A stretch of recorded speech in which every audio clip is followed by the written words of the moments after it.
Bem-vindos a mais um Católico Você Sabia? Nessa quarta-feira, dia 24 de agosto, festa de São Bartolomeu, São Natanel, que é a mesma pessoa. E aqui estamos com vocês, Padre Felipe Deco, nessa quarta-feira.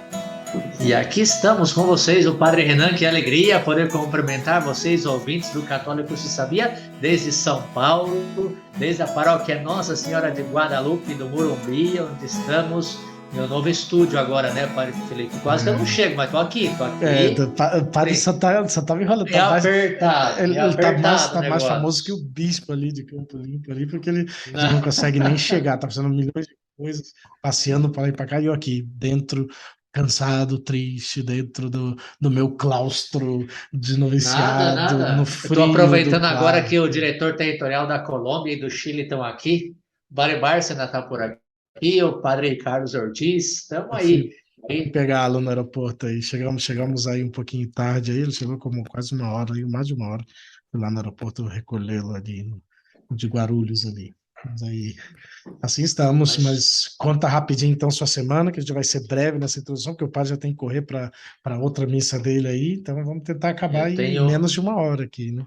eu tenho a missa das 6 agora, Mas né? pode Mas a deixar que eu gente não vou consegue. fazer como o padre Renan, não, que ele bateu o recorde semana passada. Ele talvez não saiba, mas ele bateu o Ah, não, não, recorde, 1 hora e 9 minutos. Você tem o mas recorde. todo mundo sabia que esse programa muito interessante. Se você não ouviu, vai lá, o último programa sobre Amor e Letícia, muito interessante, muito bom. Eu sabia que ia ser longo, então, Não, mas eu mas acho foi que vale bom. a pena. Dediquei muito tempo a preparar e foi bom porque tá muito, muito bom. Você não pode perder. Se você perdeu qualquer episódio, não se preocupa, mas esse você não pode É. perder. Então, vai lá, Eu Amor e vou defendê-lo. Letícia. No final, eu aproveitei ainda, falei também uns minutinhos extras. Ele estava quase dentro dos Tá 60 vendo? minutos, então no finalzinho eu mandei também meu speech aí, de uns 3 minutinhos, 4, então Então alongou um foi isso. pouquinho aí Foi isso o que deu, programa. foi isso que deu, então. Mas enfim, eu sinceramente, não fiz nada semana passada fora do normal. A única coisa que eu fiz foi celebrar minhas missas e atender o povo de Deus aqui da paróquia, até porque eu estou conhecendo, né? Na verdade, eu já comentei para vocês, ouvintes assíduos, no nosso último episódio, que minha vida agora está muito ordinária. Eu não estou mais visitando ninguém. Acho que a única coisa que eu fiz de diferente foi o pessoal aqui da paróquia faz uma vez por mês, mais ou menos, o cenáculo. Quem conhece o cenáculo, na verdade, são como 4 ou 5 casais que fazem o cenáculo. Aquele movimento mariano, movimento sacerdotal mariano, Legal. aquele do Parigobe. Sim, Eles conheço. fazem, me convidaram, eu estive, né? E aí, claro, a gente fez toda a oração, espiritualidade, um momento muito intenso, e depois partilhamos também a mesa. E eu falei, graças a Deus, estava com crise de abstinência já, de comer uma pizza, um vinhozinho gostoso, conversar com o pessoal, foi muito bom, as famílias aqui. Mas fora disso, nada. Em casa, a vida ordinária, eu fiquei como responsável da piscina, que o pai Lázaro me deixou, tem que limpar a piscina todos os dias. Todos E os nem, dias? ninguém, Nossa, ninguém mãe. tá usando, ninguém tá usando, porque é frio, tá aqui em São Paulo, mas enfim, estamos aí, né? E aí, e na paróquia a gente tem 2 missas diárias, né? A missa do meio-dia e a missa das 6. Então, um padre celebra, o outro padre, a gente confessa, tem confissões sempre, né? Eu estive visitando as catequeses, tem catequese todos os dias, estive visitando as catequeses, né? Estive visitando os diversos grupos enfim, de pastoral que tem para conhecer um pouco, conversar.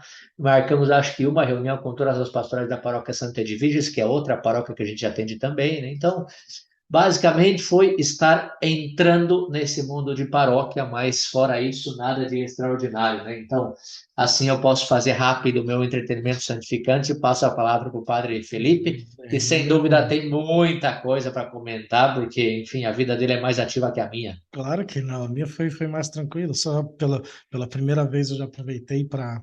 Não, a primeira vez, mas eu fui na Diocese de São José dos Campos, aí fiz um combo aí de 3 visitas em um dia, né? Opa! Aquelas correrias assim, almocei, encontrei um lanchinho na tarde, depois jantei, né? De 3 famílias que Conheci pelas redes sociais, né, as três, uma nem lembrava, mas eu tinha conhecido já em Curitiba, né, e aí depois tive a oportunidade de conhecer a casa do Caio e da Patrícia Gampires, ou Gampires, que acho que é Gampires, que teve aqui também para o Family Day, né, eu tinha conhecido em Curitiba, eles tinham ido lá numa missa que eu celebrei, me cumprimentaram, tinha até dado a bênção na bebê, na Bebel, na Isabel, e aí agora já conheci, pois já fora, né, já tá grandona, já tá com 7, 8 meses, já quase 8 meses, creio, e aí já tive a oportunidade de conhecê-los aí, de almoçar com eles, depois estive na casa, acho que agora eu acho que eu tô lembrando dos nomes, acho que é Gabriel e Caterine, também que eu conheci pelas redes sociais, convidei para o Family Day, mas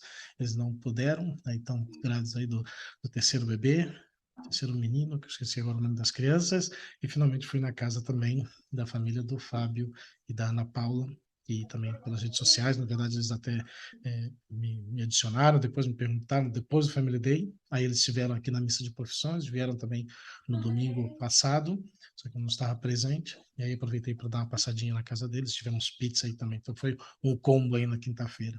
No final de semana Ah, tivemos um curso Eros do Miguel Soriani, aqui no seminário. Depois eu aproveitei na sexta-feira, eu tive primeiro, sexta-feira eu fui para Itupeva correndo, né? Deixei para casa aqui preparada para o curso Eros. Chegou aqui o Miguel e o William Afonso, que é o sócio dele. E aí, cumprimentei rapidinho, já corri para Itupeva, tive o casamento da Geisa e do Tiago Filler, que aí depois já de 15 anos que estão juntos, receberam o sacramento do matrimônio, foi muito bonito. Aí estava o Diogo e a Larissa também de Curitiba que vieram, que são padres entre eles, e foram padrinhos também, foram as testemunhas que assinaram. Foi bem bonita a celebração.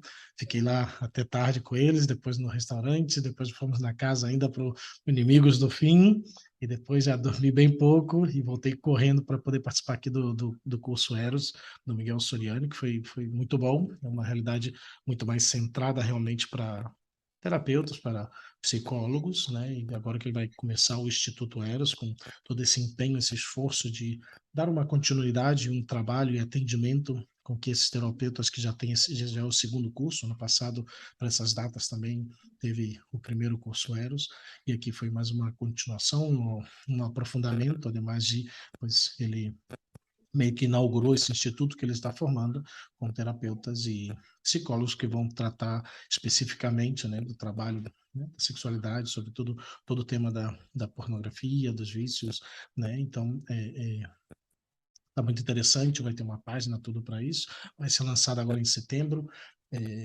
mas que até os terapeutas vão ter uma formação constante, né? Vão ter um período de quase ano e meio, mais ou menos, de formação, para que se comecem eles mesmos a atender dentro do Instituto. É, e vão estar formando um ano e meio, vai ter os formadores, o próprio William Afonso, com toda a parte antropológica, o Miguel também vai dar toda a assistência na parte terapêutica, e também o padre Felipe, acho que é Draut, alguma coisa assim, que é o diretor espiritual do Miguel Soriani, ele também vai entrar com uma parte também espiritual de formação para os próprios terapeutas. Então vai ser uma oportunidade bem grande, até para a gente poder indicar a pessoas que vivem nesse trabalho, nessa dificuldade, nessa grande luta na sua vida espiritual também, né, na sua vida humana, verdadeiramente, porque até colocavam muito isso, né? Muitas vezes não é nem um problema de moral, é um problema difícil e é um problema nem muitas vezes concentrado na realidade da luxúria, mas é um problema de outras realidades, muitas vezes até de traumas que, né, engatilham, né, os tal dos gatilhos aí e trazem também muitas vezes, né, levam, né, a esse descontar, né, no vício, seja na pornografia, seja na masturbação, né? E bem interessante, assim, tinha pessoas de tudo, né? Tinha até um pastor, tinham 5 sacerdotes, 2 da Arquidiocese de Cuiabá, lá do Padre Paulo Ricardo, tinha um outro formador de seminário.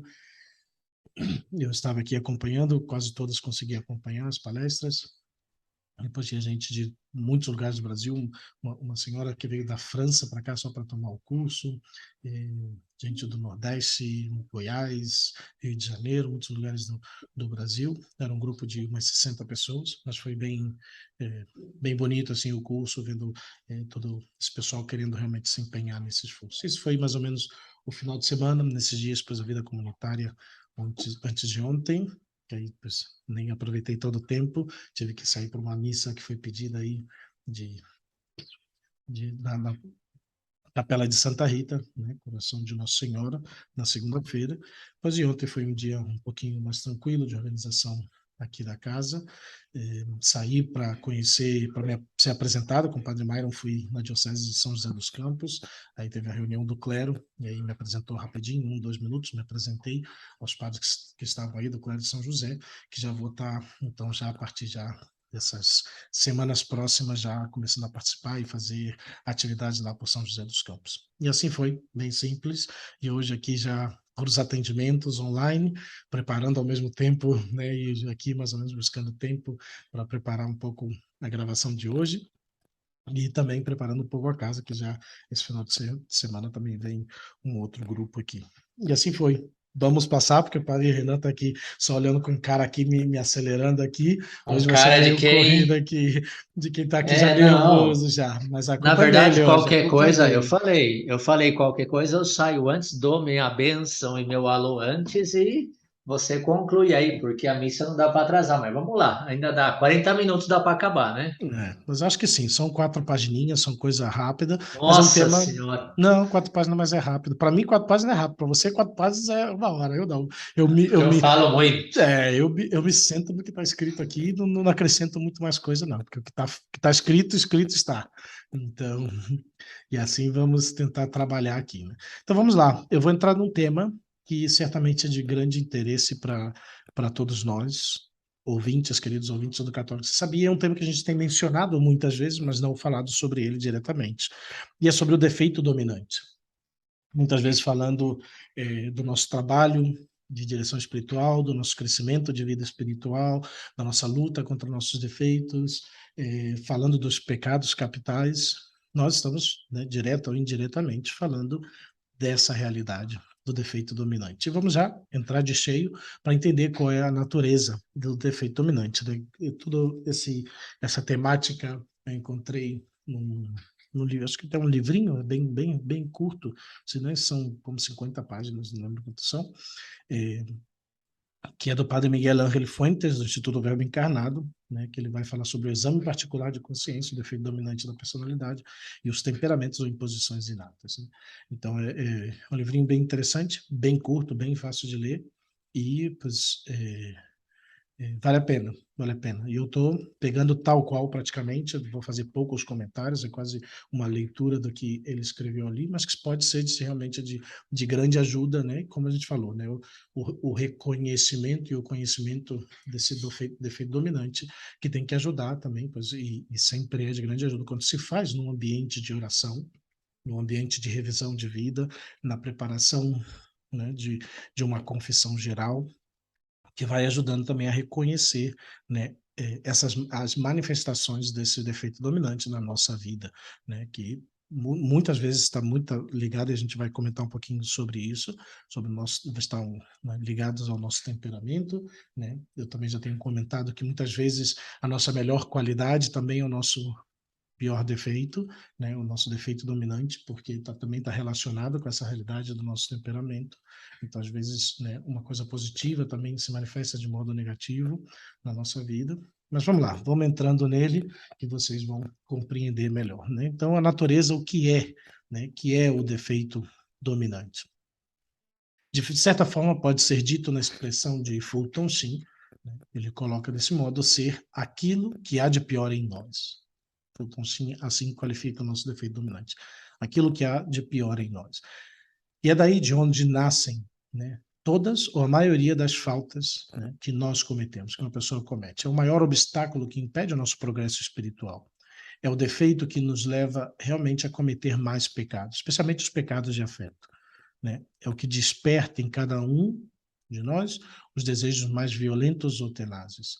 É o que nos leva ou a alegrias exageradas ou a tristezas profundas. O defeito dominante é o que mais nos retira a vida de graça e que está relacionado ao modo natural de pensar, sentir e agir de cada um. É o que constitui o fundo tortuoso de nosso caráter e está intimamente relacionado ao nosso modo individual de ser. Há alguns temperamentos naturalmente pois, inclinados à ociosidade, indolência, preguiça, gula, sensualidade. Outros temperamentos têm uma certa maior inclinação à soberba, orgulho, arrogância, etc. Garrigou Lagrange, né, um grande autor católico do século, acho que já de 2 séculos, não, do século passado ainda, acho que ele início de 1900, né, ele vai falar no livro das 3 idades da vida interior, né, vai definir o defeito dominante como um inimigo doméstico que reside em nós e que é capaz, se ganhar força, de terminar arruinando totalmente o trabalho de graça ou a vida interior. O defeito ou paixão dominante é tanto mais perigoso quanto muitas vezes compromete nossa primeira qualidade, que é uma inclinação boa e reta de nossa natureza. Uma qualidade que deve ser cultivada e sobrenaturalizada pela graça. É isso que ele vai nos colocar, né, de modo claro, falando sobre essa realidade do nosso defeito dominante. Né? É um livro bastante famoso também na nossa formação, complementa muito todo o nosso trabalho de autoconhecimento e que deixa claro, né, essa grande problemática também, né, na nossa vida. Ele continua dizendo, né, o defeito ou paixão dominante é tanto mais perigoso quanto muitas vezes compromete nossa primeira qualidade, como falamos, né, que é uma inclinação boa e reta de nossa natureza, uma qualidade que deve ser cultivada e sobrenaturalizada pela graça. Há sombras e luzes em cada homem. Há o defeito dominante e, ao mesmo tempo, excelentes qualidades. É necessário tomar cuidado para que o defeito dominante não sufoque nossas boas inclinações ou o atrativo da graça. De outra forma, nossa alma seria como um campo de trigo invadido pelo joio, do qual o Evangelho nos fala. Não? E esse defeito ou paixão é muitas vezes como esse pequeno verme que rói no coração da fruta mais saudável e bela. No castelo de nossa vida interior, defendido pelas diversas virtudes, o defeito dominante é o ponto fraco, que muitas vezes nem as virtudes teologais, nem as virtudes morais conseguem inteiramente defender. O inimigo das almas procura precisamente, né, o demônio procura precisamente esse ponto fraco em cada um deles, dos homens, facilmente vulnerável e com facilidade o encontra. Né? Essa é toda, né, essa definição que Garrigou Lagrange vai falar sobre o defeito dominante. O defeito dominante, então, está mais ligado em cada pessoa ao substrato temperamental, ou seja, ao nosso temperamento. Muito mais ligado a essa realidade do temperamento do que aos vícios que foram adquiridos ao longo da vida, incluindo mesmo aqueles que podem ter degenerado em um vício na nossa vida. Né? Por essa razão, o defeito dominante não deve ser confundido com outros hábitos que podem ser circunstancialmente mais graves do que o próprio defeito, e que podem, em alguns casos, também exigir um trabalho mais urgente do que o próprio defeito. Né? A pessoa pode ter vícios que são objetivamente mais graves do que o defeito dominante que lhes deu origem, mas não por isso deixar de lado essa realidade. Né? O defeito dominante coincide, se não me engano, com a forma própria como assume em cada pessoa os fomes peccati, não? Que é essa capacidade moral ou essa tendência a escorregar no terreno moral, herança do pecado original, o qual está ligado à diferente conformação do nosso próprio temperamento. E é por isso que é tão importante conhecer a teoria dos temperamentos, como já temos pois um programa especial para essa realidade que pois pode lhes ajudar também. Mas esse conhecimento dos temperamentos, com suas diversas qualidades positivas e negativas, que vai nos ajudar pois, a reconhecer também esse defeito dominante, né? A unir a esse conhecimento do nosso defeito dominante. Mas embora nenhuma das tipologias temperamentais sejam de estado puro e as formas pelas quais elas podem ser concretizadas sejam realmente numerosas, né? E aqui, pois, pensando até na realidade dos 8 temperamentos, pois pode ser um nervoso colérico, pode ser um nervoso mais sentimental, né? É difícil ter um puramente nervoso, né? Então, mesmo nessas realidades, né, podem ser estabelecidas linhas mestras e defeitos que também podemos chamar de mestres, né? Uma ira ou uma raiva explosiva e o mau temperamento que é comum no colérico, a superficialidade e a instabilidade, que é comum no sanguíneo, a tristeza e a tendência ao rancor no apaixonado, a preguiça e a indiferença no amorfo, que muitas vezes também são qualificados de linfáticos e etc. Pode existir, pois, essa tipologia, né, característica também marcada os temperamentos, que se aproxima muito do defeito dominante. E tão importante é o defeito dominante que, mesmo nos casos em que a caridade nos impele a trabalhar primeiro outro vício que talvez esteja prejudicando, né, nosso próximo, ou muito mais a nós mesmos, ou nossos deveres de Estado, não devemos esquecer que todo vício tem, de alguma forma, a marca do nosso defeito dominante. Todo vício está marcado pelo defeito dominante. Se vocês lembram, e o defeito dominante, que, como já comentamos, está quase sempre enraizado nos 7 pecados capitais, né? Se não diretamente, um defeito, um pecado capital, muitas vezes pecados que estão diretamente, né, correlacionados a esse pecado capital. As faltas de caridade, por exemplo, não são iguais em quem é colérico e em quem é rancoroso, vingativo ou superficial. Nem a luxúria do impulsivo é igual à do egoísta, não são idênticas. O orgulho tem vestígios de despotismo em um colérico, mas no melancólico tem uma vertente muito mais de rancor, né? Então, existe essa diferença, mesmo no próprio pecado, nos diferentes temperamentos. E se isso não for levado em consideração, todo o trabalho de autoconhecimento, de superação, de crescimento na vivência das virtudes, de trabalho para extirpar ou controlar ou diminuir esse defeito dominante, os exames de consciência serão sempre abstratos e impessoais e muitas vezes, portanto, ineficazes. Não vai trazer um fruto concreto para a nossa vida, né? Pois isso é um pouco dentro do que é a natureza do defeito dominante, né? Passamos agora sobre essa necessidade de combatê-lo. Santo Afonso Maria de Ligório vai dizer que, por cima de tudo, devemos examinar qual é nossa paixão dominante. Quem a vence? Qual a virtude ou quem, né? Tudo que o que tem vencido essa paixão dominante, ou quem se deixa vencer dela, pois está perdido, né? Quem a paixão dominante vence, ou tudo que é vencido, ou quem se deixa vencer pela paixão dominante, pelo defeito dominante, está perdido, né? Alguns se abstêm de certos defeitos de menor quantidade, de menor valor, e se deixam vencer da paixão dominante, do defeito dominante. Contudo, se não se sacrificam completamente nesse defeito dominante, jamais chegarão ao porto de salvação. Isso é o que vai comentar Santo Afonso Maria de Ligório. E falando dos defeitos funestos, dos efeitos, né, perdão, dos efeitos funestos, né, dos efeitos graves, né, que o defeito dominante traz para nós, ele acrescenta, se torna moralmente impossível a salvação, cega a sua vítima e a precipita em todos os excessos. O defeito dominante torna moralmente impossível a salvação, cega a sua vítima e a precipita em todos os excessos. Se não matamos a paixão dominante, é impossível que nos salvemos. Quando a paixão domina o homem, né, quando o defeito domina o homem, começa a cegá-lo, de modo que já não pode ver o precipício. Fortes palavras aqui de Santo Afonso Maria de Ligório. Então, fala realmente dessa grandíssima necessidade de combatê-lo, né? Muitas vezes nos tornamos mornos, né?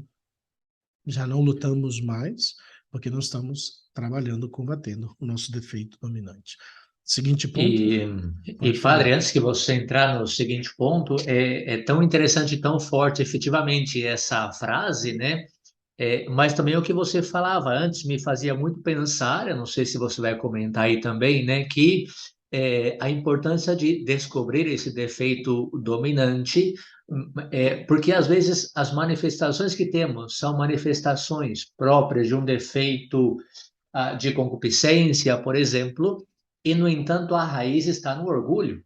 Uhum. Então, às vezes até confunde, Exatamente. né? Então, é tão importante você descobrir o defeito dominante, que senão a gente vai estar lutando num campo que não é a raiz dos nossos vícios ou dos nossos pecados. A raiz está em outra coisa diferente. Então, não só essa necessidade de combater para não precipitar-nos, né? Para não cairmos no precipício, como disse Santo Afonso aí, mas também de descobrir exatamente onde está a raiz. Às vezes eu estou faltando, por exemplo, num vício de luxúria, e a raiz está que eu sou orgulhoso, mas não sei se você vai comentar isso, mas eu achava muito interessante como às vezes a gente pode se enganar se não conhecemos qual é o nosso defeito dominante. A gente vai estar lutando num campo que não é o que deveríamos lutar, talvez vamos vencer, mas vai ser muito mais difícil, porque acho que quando descobrimos a raiz, é muito mais fácil combater, né? Sempre vai ter essa luta, mas é muito mais fácil se eu sei qual é a raiz dos meus vícios. Então, achei interessante também enquanto você falava, né? Esse é o próximo ponto. Meios para conhecê-lo, né? É isso que vamos realmente falar agora. É notável a quantidade de pessoas boas que, depois de muitos anos de vida espiritual, continuam sem acertar qual é o seu defeito dominante. É justamente isso que estávamos falando, né? Pois talvez no nosso crescimento da vida espiritual ficamos travados, porque de repente estamos trabalhando uma realidade que não é o defeito dominante na nossa vida. Então, pois, e às vezes é isso, é um pecado grave, talvez até na nossa vida, mas não é o defeito dominante, ele não é a causa principal, a causa primeira que nos leva, né? E você colocava realmente sobre esse aspecto aí mesmo da luxúria, né? E é assim, eu tenho visto, e agora pois, participando no curso Eros, do Miguel Soriani, realmente algo que ele comentou desde um aspecto também psicológico, é, muitas vezes a falta não está nem mesmo na luxúria. E eu tenho encontrado isso também, né? Pessoas que o que levaram a cair, né, na pornografia ou cair numa situação não tem sido o vício da luxúria. Às vezes tem sido, né, uma ira, um meio de desafogar aquela realidade de uma ira que traz, né? Às vezes, né, a preguiça é o defeito dominante que leva depois à luxúria, né? A gula, pessoas que, quando se passam um pouco na bebida, facilmente se deixam levar pela luxúria. Então, às vezes, pensa que a luxúria é onde cai mais, é onde está mais claro a caída. Mas muitas vezes, né, a paixão, o defeito dominante, né, paixão ou defeito, pode falar dos dois modos, ou defeito dominante ou pecado capital, não é aquele que se manifesta até com mais frequência, porque às vezes é um defeito que é mais escondido, mas que é a raiz, realmente, por isso o capital, né, é o que é capitas, é a cabeça do que leva a outros pecados, né? Mas vamos lá. Para descobrir a paixão que nos domina, é necessário duas disposições prévias. A primeira, pedir a Deus os meios necessários. Né? Eu acho que é o que eu comentava e já tenho comentado em outras ocasiões. Né? Momentos de oração, dias de retiro, dias de adoração com o Senhor, momentos de silêncio, momentos de repassar a própria vida, momentos de repassar os pecados capitais, né? Repassar o próprio exame de consciência, né? A confissão geral dos últimos anos ou de toda a vida, né? Ir descobrindo, mas é algo feito em oração. Por isso, esse conhecimento, né, essa busca desse meio para conhecê-lo, é antes de tudo, e a disposição prévia, pedir essa graça a Deus, pedir a Deus os meios necessários. Né? E esses meios são a luz sobrenatural, para conhecer adequadamente o nosso mundo interior, e o sincero desejo de trabalhar com seriedade em nossa própria reforma, né, na reforma de vida, no programa de vida espiritual, de transformar a vida espiritual. E principalmente esse sincero desejo de trabalhar tem uma importância capital, porque sucede muitas vezes que estamos dispostos a nos conhecermos, mas não tanto a mudar, a transformar-nos. Né? Ficamos travados porque conhecemos e sabemos que vai dar trabalho, e às vezes é deixar algo que não queremos. E diante de tais disposições, não resulta estranho que Deus não conceda tampouco as luzes, porque não ilumina o caminho do que não tem séria intenção de caminhar. Deus simplesmente não nos concede essa graça porque não estamos pedindo, porque não estamos dispostos a receber essa graça. Ou talvez ele até nos concede, nós nos fechamos, né? A história do guarda-chuva, Deus está mandando a chuva e nós estamos, né, debaixo do guarda-chuva. protegendo. Segunda disposição prévia, né? Devemos procurar o valor para chamar as coisas, né, pelo seu reto, pelo seu nome de modo direto e feio. Uma vez que a descobrimos, do contrário, denominaremos nossa falta de vigor como complexo de inferioridade e nosso amor desordenado ao carnal como uma liberação de nossa libidine, não, de nossa libide.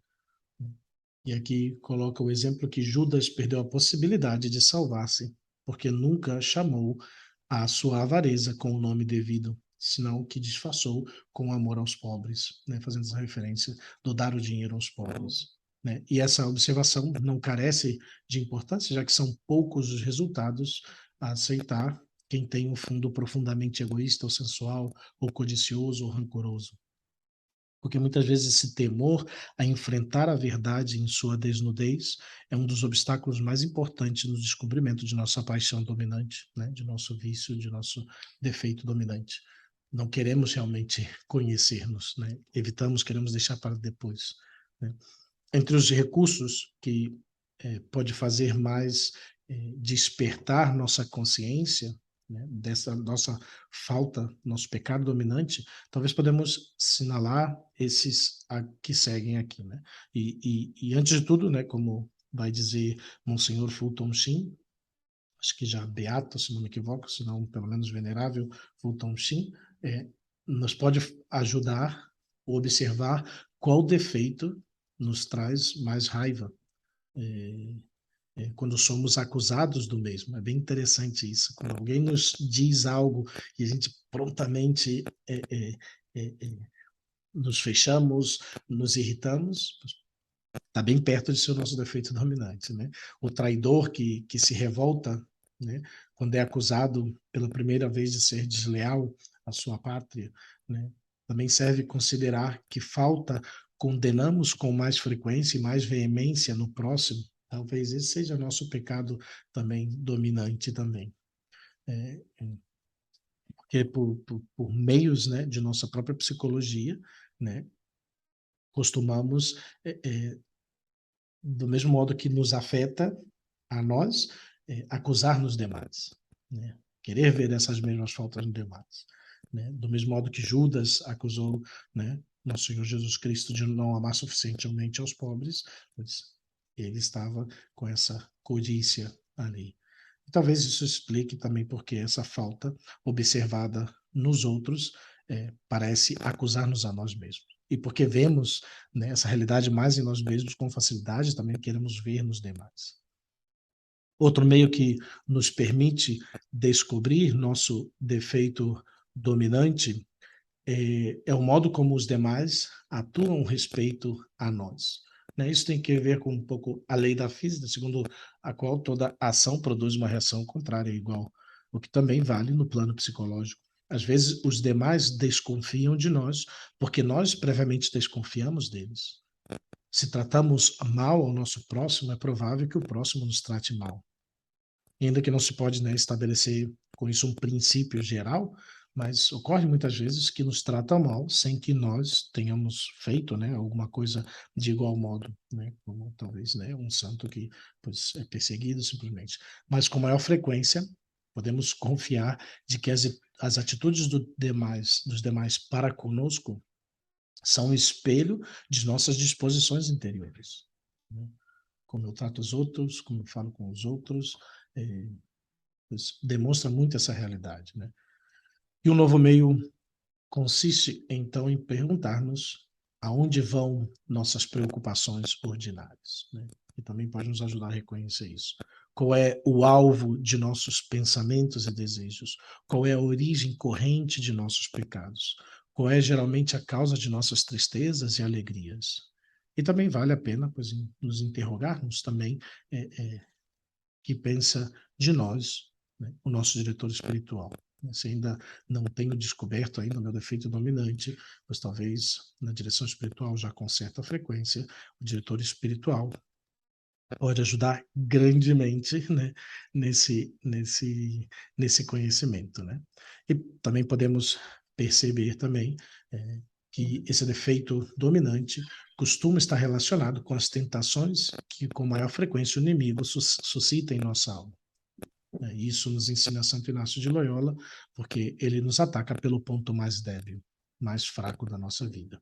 Enfim, também pode ainda ter em conta para detectar que nos momentos de verdadeiro fervor na nossa vida, de verdadeira profundidade de oração, as inspirações do Espírito Santo vão acudir solicitamente a pedir-nos sacrifícios na matéria que mais dificuldade moral nos produz. Então, ter presente também essa realidade é de grande importância. Então, depois de ver, né, como reconhecer as maneiras, os meios para poder reconhecê-lo, vamos agora, pois já quase na metade, já estamos passando da metade aqui, modo de combatê-lo, né? Modo de poder combater esse pecado, esse defeito dominante. Né? Não adianta de nada, não nos serve de nada conhecer nosso defeito dominante, se não nos esforçamos verdadeiramente para poder eliminá-lo de nossa vida, né? Talvez nunca de modo total vamos poder eliminar o defeito dominante de nossa vida, mas tê-lo ali, né, bem controlado, bem, né, diminuído em suas ações, em seus efeitos. Né? Isso não é possível, realmente, a menos que lutemos contra ele de modo permanente. Então, o seu defeito dominante, queridos ouvintes, você vai carregar com ele toda a sua vida. Essa é uma realidade. Igual que você vai ser colérico toda a sua vida, seu defeito dominante provavelmente muito ligado ao seu temperamento de colérico, pois você vai levar por toda a sua vida. Você vai ter que estar trabalhando sempre sobre ele para que não, né, se engrandeça. Né? O trabalho superficial realizado por pouco tempo, ou sem dar verdadeiramente, sem atingir no centro do problema, vai deixar intacto, ou pelo menos esse defeito, ou ao menos as suas raízes. Né? E por isso, desse modo, né, como uma ave fênix renasce uma e outra vez de suas cinzas, né? Olha o galinho aí, o galinho tá já marcando certinho o tempo aqui. Vamos na metade, ele tá conosco aqui. Né? Tá esperto o galinho aqui. Né? O Galinho tem que acelerar aí, porque a missa tá chegando aqui. Vamos lá, espera aí, rapaz. Espera aí, já colocou a túnica já, você tá com a túnica aí já. Mas vamos lá. Então, assim como o Fênix renasce das cinzas, né? Talvez essas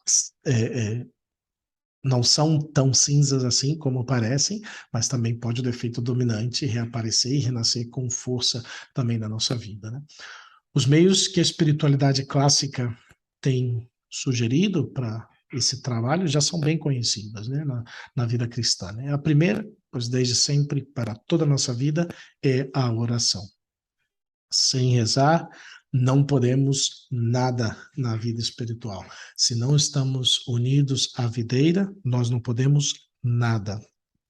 E menos ainda, corrigir ou transformar o fundo escuro de nossa personalidade. Então, a oração é o primeiro de tudo. O coração que trabalha, né, o coração do trabalho, né, do nosso trabalho de realmente combate ao nosso defeito dominante, vai radicar na fidelidade ao exame particular de consciência, né, que tem sido objeto de grande santificação, né, de tantos homens e mulheres na vida da igreja. Né? Um exame particular que vai ser um tema para outro podcast, né? O exame de consciência, o exame particular. Acho que o exame de consciência já falamos, mas, sobretudo, o exame particular de consciência. Eu acredito que falamos do exame de consciência, não é um tema próximo que podemos repassar também. É importante também, porque ali, né, cada final do dia a gente vai poder repassar, né, a realidade do nosso defeito dominante. Né? Porque verdadeiramente é muito difícil, e talvez até roçaria ao impossível, pretender erradicar, né, eliminar essa paixão, esse defeito, esse vício dominante, sem ser fiel a esse instrumento de trabalho, né, esse instrumento espiritual.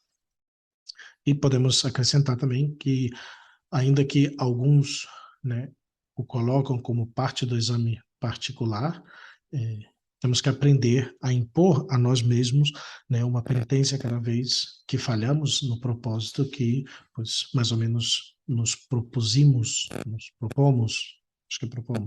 para a luta contra o defeito dominante, né? Porque senão um pouco adiantaríamos se nossas quedas né? Inclusive, se fossem constantes e reiteradas, ficassem, de certo modo, impunes, né? Se não fizéssemos nada contrário a isso. E a disciplina tem, nesse ponto, uma função também pedagógica e corretiva de grande valor, né? De poder voltar e trabalhar com um certo ponto de penitência pessoal em relação a essa mesma queda. Né? Monsenhor Fulton Sheen, venerável Fulton Sheen, ressalta um outro elemento importante, né?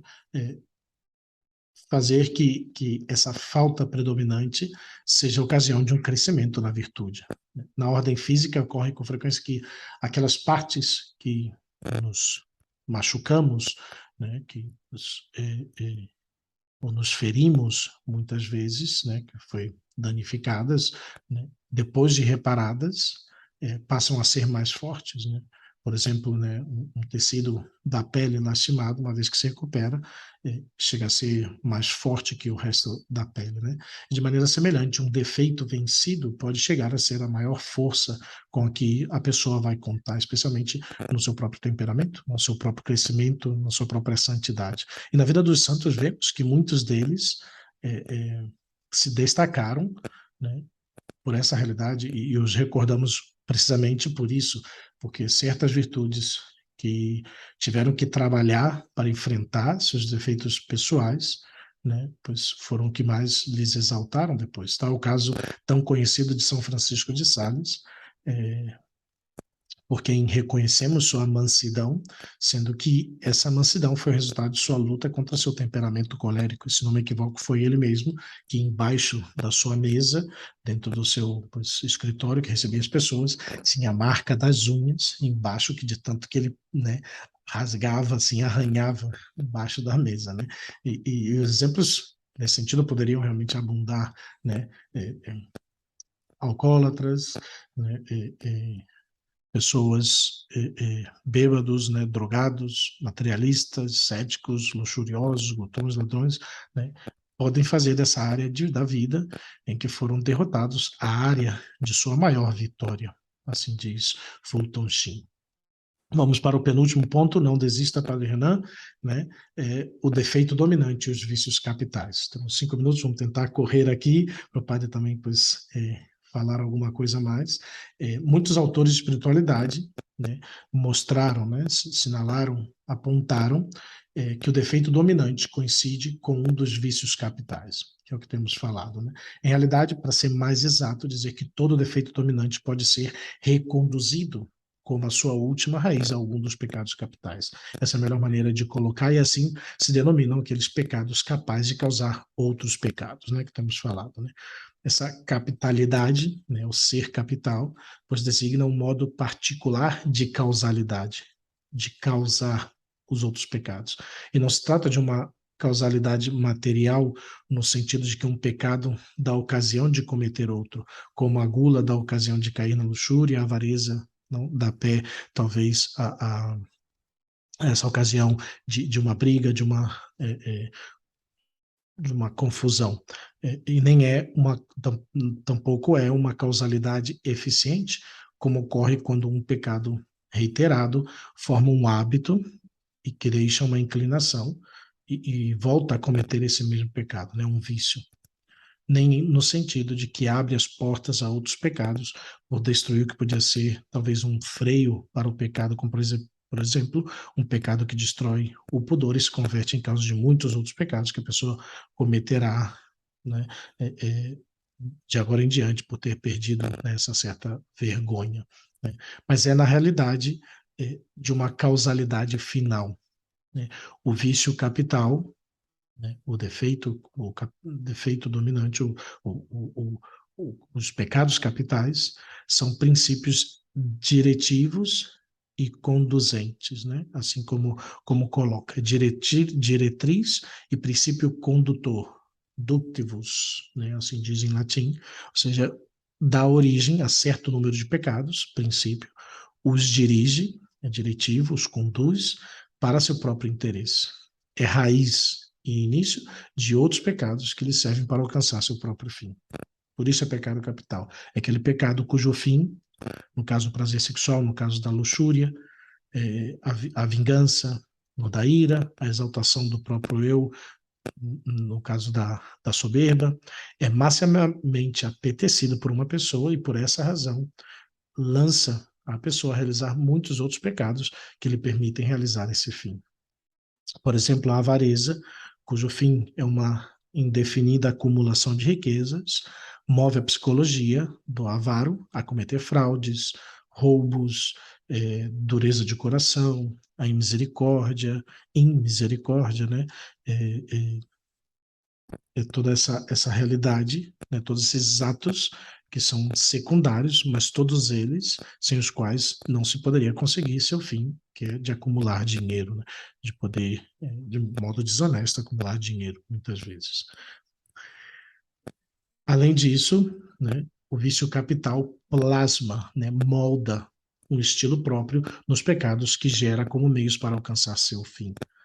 Aquilo no que uma pessoa que, né, descansa como em seu fim último, né, que se apoia, naquilo que se apoia como seu fim último, domina o afeto do homem, porque dele toma as regras para toda a sua vida, vai dizer Santo Tomás. Do vício capital se tomam as regras sobre o modo em que se vivem e realizam os demais pecados por eles gerados. Né? O luxurioso, que rouba para conseguir dinheiro com o objetivo de satisfazer sua concupiscência, né, e pelo mesmo motivo mente ou realiza outras ações, dá a todos esses atos o estilo da luxúria que o domina. Ele não é ladrão, ele é luxurioso. O ladrão é para viver o pecado da luxúria. E por isso Aristóteles dizia que o que rouba para adulterar é mais adúltero que ladrão. Os vícios capitais, os pecados capitais, traçam, desse modo, os distintos quadros psicológicos dos pecadores. A Sagrada Escritura não menciona nem o número, nem a lista desses pecados, pessoal que adora listinhas, pois não, a Sagrada Escritura não menciona isso. Mas, nos 6 primeiros séculos da Igreja, os autores espirituais elaboraram, né, 3 classificações distintas. Né? Cassiano mencionava os vícios principais nessa ordem: gula, concupiscência, fornicação, avareza, ira, tristeza, assídia e o tédio do coração. Vanglória, soberba, e depois desdobra a vanglória e o orgulho, distinguindo entre a tristeza e a assídia, e omite a inveja. São João Clímaco vai enumerar 7 vícios principais, identificando a vanglória e o orgulho como um só, e nos demais coincide com Cassiano e também ele omite a inveja. A tradição mais forte foi, no entanto, a de São Gregório Magno, quem estabeleceu 3 níveis, né, encadeados. Né? Primeiro, por em cima de toda a soberba, que é o início de todo o pecado, tomando Sirácide, capítulo 10, versículo 15, o qual é como um vício supercapital, já que todos os demais se originam dele. Depois, o segundo, logo seguem o que seriam os 7 vícios capitais, gerados pela soberba, vanglória, inveja, ira, tristeza, avareza, gula, luxúria. Terceiro, finalmente, aqueles pecados que São Gregório denomina filhos dos vícios capitais, que são os pecados que cada um desses gera de modo especial. Né? E assim é como classifica São Gregório Magno. Talvez a mais clássica, né? Outros autores vão colocar realmente a divisão entre pecados da soberba e pecados da sensualidade, e aí fazer uma divisão de 3 e 3, e a avareza fica entre meio. Né? Então, luxúria, gula e preguiça dentro da sensualidade, a ira, a inveja e o orgulho dentro da soberba, e a avareza no meio dos dois. Né? Os autores posteriores, podemos destacar Santo Isidoro de Sevilha, Alcuino, Pedro Lombardo, reproduz essas diversas enumerações. Santo Tomás prefere a enumeração gregoriana, mas modificando ligeiramente, já que, segundo ele, os vícios, né, os pecados capitais se originam nos distintos modos em que o apetite, né, o apetite ou o afeto se refere ao bem, buscando ou fugindo dele. Né? E aí ele classifica, né, a busca desordenada do bem espiritual, da própria excelência, que gera a vanglória; B, o desejo desordenado do bem-estar físico, da origem à gula e o prazer sexual à luxúria, e o dos bens materiais à avareza; C, quando em lugar de buscar um bem se foge, né, desse bem por medo ao esforço que implica, temos a assídia, né, que se trata de um bem espiritual, ou a preguiça, se é um bem qualquer, e depois o D, se rejeita um bem do próximo, porque se vê como um rival da própria fama ou excelência, caímos na inveja, e se ademais dessa rejeição se soma um desejo de vingança, a violência, a ira. Conclusão, para terminar e deixar o padre correr, né? É impossível que quem não se conheça possa alcançar a perfeição, ainda mais que não seja, porque senão se forjará ilusões acerca, né, corresponde a seu estado, né, caindo ou num otimismo presuntuoso, né, presunçoso, ou em um desânimo deprimente. Né. O conhecimento claro e ponderado de si mesmo estimula para atender à perfeição e ajuda a trabalhar sobre terreno seguro. Né. E esse conhecimento pode ser completo, né, também abarcando também tanto nossas qualidades e defeitos naturais, quanto os dons sobrenaturais e os defeitos no plano espiritual. Pois é isso aí, pessoal. Aqui o padre Renan já saiu correndo, não consigo nem deixar o último alô, que eu também nem vi aqui, quando que ele já apenas se levantou e mais ou menos já foi dando tchau. Mas agradeço aí a oportunidade, né? Vou aproveitar, já que não está aqui, a gente tem mais tempo para mandar os nossos alôs.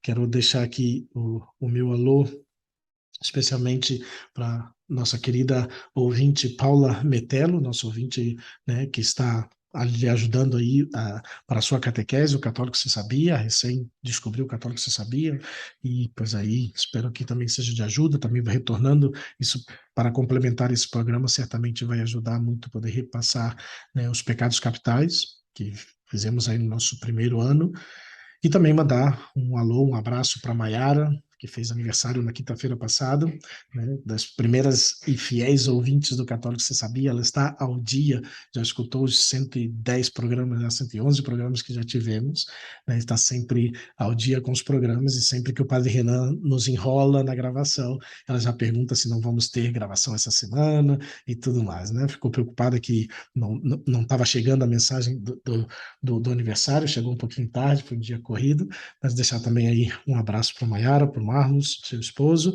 né? E agradecemos aí pois a oportunidade, né? Mandamos a nossa bênção, o padre já foi correr para a sua celebração, já deve estar ali já na procissão de entrada, né? Para começar pontualmente às 18 horas, mas agradecemos aí a oportunidade e pois esperamos na próxima semana aí poder contar com a presença de vocês. Um grandíssimo abraço, minhas orações e minha bênção. Católico Você Sabia, @gmail.com, quase não abrimos o e-mail, mas se tiver alguma coisa por ali também quiser enviar, sua queixa, sua reclamação, pois por aqui estamos também, suas ideias, seu agradecimento, né, pois o que tem lhe ajudado, o que você sabia, também pode aproveitar diversas redes sociais, Facebook, Instagram, Twitter, por aí estamos também, por aí estamos também subindo aí também nossos links para você poder acompanhar o Católico Você Sabia. Uma boa tarde a todos, Deus abençoe, fiquem com Deus, cada um de vocês aí.